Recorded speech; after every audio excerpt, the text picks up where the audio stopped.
এই দোয়াটা শিখে নেন, ইনশাআল্লাহ আপনার জীবনের সমস্ত সংকট কেটে যাবে।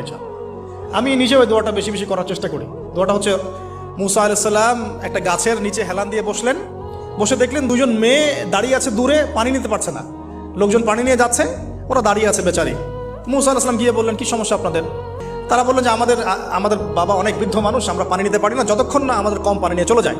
তো মুসা আলাইহিস সালাম একটু বললাম না, ফিজিক্যালি খুব স্ট্রং ছিলেন, থাকে না বডি বিল্ডার, সামনে গিয়ে কথা বলে সরো পানি দিতে দাও, তখন মানুষ একটু মূল্যায়ন করে না। তো মুসা আলাইহিস সালাম এভাবে পানি নিয়ে দিলেন এবং বাছুরদেরকে পানি পান করালেন, করিয়ে গাছের নিচে এসে বসে আছেন। বসে বসে তিনি দোয়া করছেন, এই যে দোয়াটা তিনি দোয়া করছেন, রব্বি, একটা নেক কাজ করলেন না, মানুষের উপকার করলেন, নেক কাজ করে এসে গাছের নিচে বসে দোয়া করছেন, আল্লাহ এখানে তো আমার খাবার পানি বাসস্থান কিছুই নাই, আমি কি করব? রব্বি ইন্নি লিমা আনজালতা ইলাইয়া মিন খায়রিন ফাকির, রব্বি ইন্নি লিমা আনজালতা ইলাইয়া মিন খায়রিন ফাকির।